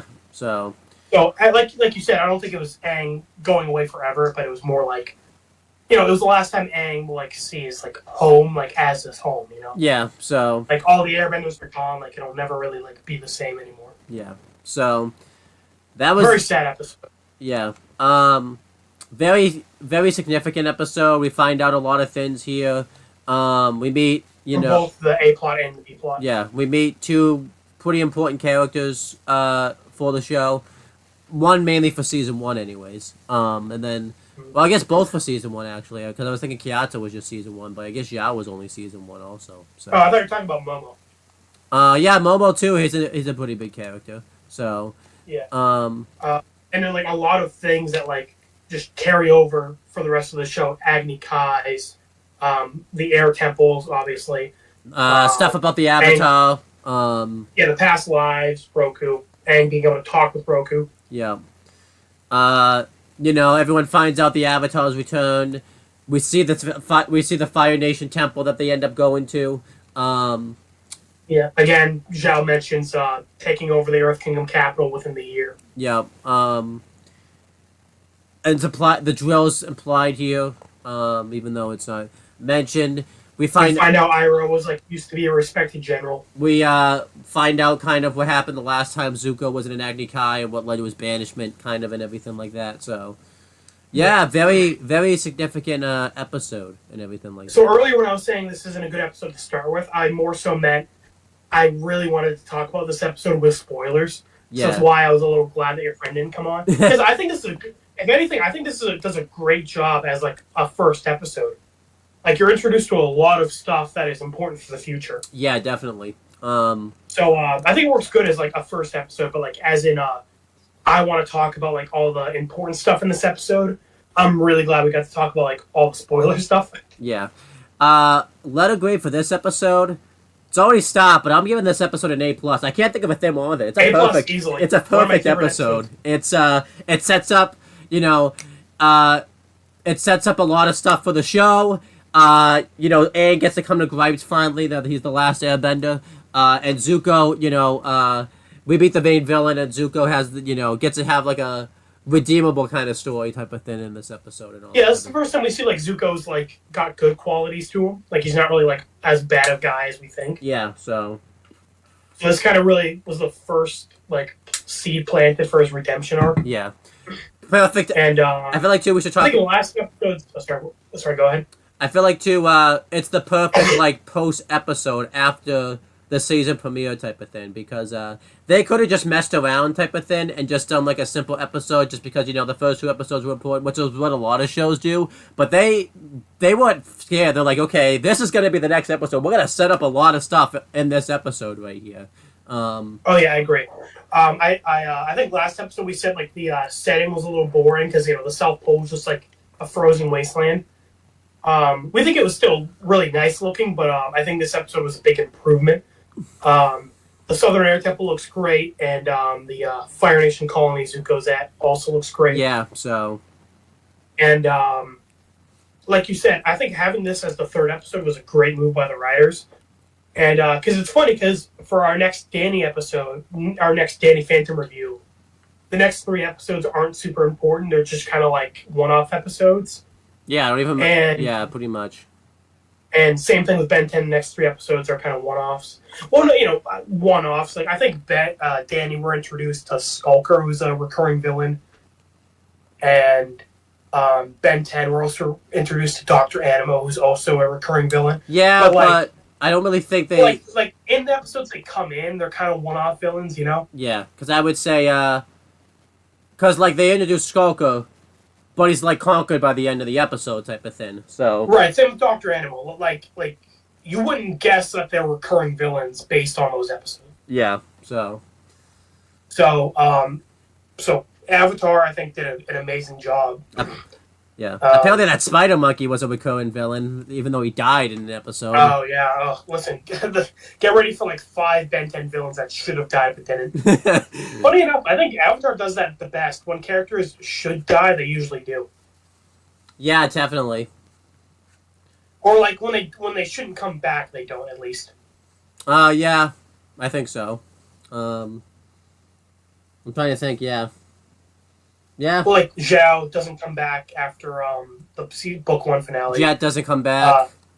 Yeah, Jet very clearly dies. Long Feng doesn't die, but, like, he's definitely, like, he's defeated and then, like, that's done. Yeah. Like, Azula broke his spirit. Combustion Man died. Yeah, he died.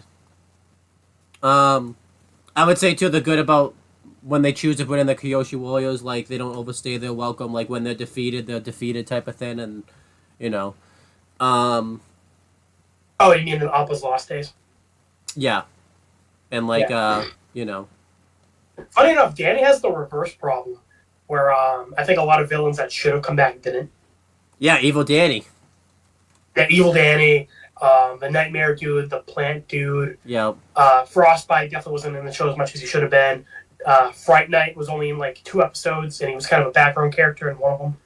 Actually, I think he's in 3 episodes, but he's in, like, a dream episode, so I don't even know if you want to count that. Well, okay, he's in the front, the one where he's the main villain. Yeah. He's in Rainstorm, but he's, like, the background character. He's serving the Ghost King. Yeah. And then he shows up in Ultimate Enemy for, like, 20 seconds. Yeah. I feel like there definitely should have been, villains that... And the villains that do come back are somewhat not that interesting. Like, did you really need to bring back the pirate dude again, type of thing? Like, yeah. Like, why did he come? Or like Johnny 13. I mean, I like Johnny 13, but like, he should have more than he should have. Yeah, I think he shows up like 3 times, and I think too why it's annoying when he comes back is because Danny kicks his ass really easily every time he shows up. Like, yeah. I mean, Box Ghost is fine. Box Ghost is like a joke. That's the joke. He keeps coming back. Yeah. Ben 10, again, the reverse problem where the spider monkey dude, it's very implied that he had acid poured on him, but he somehow comes back. Zombozo, the clown dude, he fucking blows up, but then he somehow comes back. I don't know. I feel like Skulker kind of came back too much too. Well, yeah, definitely in season 3. Season 3, he came back way too much. Yeah, especially too because he just became Danny's punching bag, like in those episodes. Yeah. So it's cool. I'm glad we're doing these 3 shows at the same time because it allows us to make comparisons. I feel like Avatar is like the gold standard. Like usually it's gonna be like Avatar does things the best, and then like Danny and Ben will be like fighting for second place. I know, yeah. Because I think in the episode 1s as well, we like said like Avatar did its like pilot episode the best, and then Ben was second best and Danny was third. Yeah. Unfortunately, and then here we go for the 3rd episode, or like the follow up to the pilot. Avatar hit it out of the park again. I know. What are you gonna consider like the follow up episode? By the way, because we're doing 3 episodes the next one. Do you want to just consider all the follow up episodes, or like the actual? Yeah, because they're all just kind of like not really important, you know.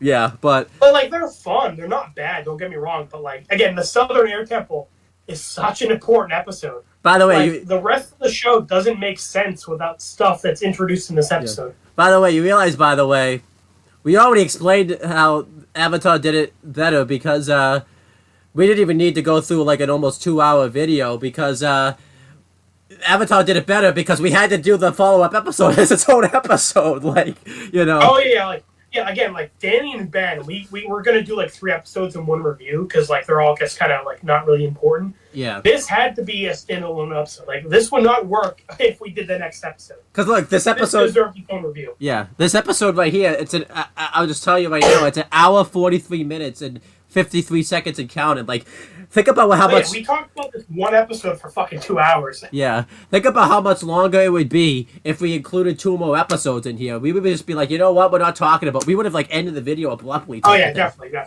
Like, yeah, but yeah, this definitely deserved its own episode. It's one of the best episodes of the series, let alone book 1. Yeah, like, I can't believe like in book 1, it's probably like top 3. Think about it, by the way, too. 3 episodes in, we're in A quality like territory already. Like that's. Oh yeah, I think we gave the last 2 episodes like A's as well. Like, this is an A+ easily. Like. So yeah. How does that happen? Like. So again, I feel a little bad comparing Ben and Danny to Avatar because Avatar is like such a high standard for like not even just cartoons, just shows in general. I think I told you this before. I'll just tell you this now, and then we'll do. Well, I should say our plugs, but my plugs. Let's be real. It's been my plug. Yeah. But I think it's. I feel like if you're gonna watch a movie or a TV show, and if you've never seen that show before, do not watch Avatar first because you are not like that show. Like Avatar. Yeah, it kind of sucks that I watched Avatar when I was like 4 because now Avatar is just my gold standard for life. Yeah, because I remember. I think I told you this. We watched like a series. I don't remember what the name of it was. I think it was Shark Street or something like that. And I watched like the first movie like right after I watched like the season 2 finale of Avatar: The Last Airbender, and I did not like that movie because I watched the season 2 finale of Avatar: The Last Airbender. Yeah. Like, oh, and that's tough too because like the season finale of book 2 is like one of the best in Avatar. So like it's the best of the best. Yeah, so it's like you know not like. I feel like Avatar is too good for its own good sometimes. Like, it makes you hate other shows sometimes, or other movies. Yeah, like, again, like, I feel like we were really hard on Danny episode 1 because we just watched Avatar and Ben pilots, and those were both really good. Yeah, so. I think we even said, like, we should have done Danny first, because that maybe we would have been a little nicer to it and all that type of stuff. Yeah. Oh, yeah, honestly, the pilot for Danny Phantom was, like, pretty below average, even for Danny Phantom. Yeah, so. But anyhow, that's pretty much it, guys. Thank you guys for watching this video. I know we went 2 hours talking. We didn't plan that, but, you know, AJ and I just like to talk, so, you know. I think this episode's kind of an outlier. Like, we'll try not to do that for every episode going forward. Yeah. Especially, too, since we're going to be doing, like, 3 of them now. Yeah, again, like, Southern Night Temple, very important, like, episode. Like, it kind of deserved, like, a big, lengthy talk about it. Yeah, so... before we end off this video, anything you want to plug or promote? Your channels, because I haven't uploaded shit.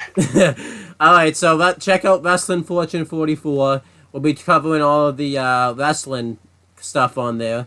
AJ may make an appearance, covering some documentaries and all that type of stuff. I might have him watch, like, maybe a wrestling show and all that type of stuff, too, just because he hasn't seen Yeah, we talked about off stream, but I'm interested in, like, watching, like, wrestling plot lines. We can review those. Yeah. I have to be careful though. I can't show you like a really great I can't do the Avatar method. I can't show you like right. Like show me like a pretty middle one, you know? Yeah. Or like middle, like above average. Yeah. And then check out FTW Productions for all like the past stuff we post on there. And that's pretty much it, guys. And we will talk to you guys later.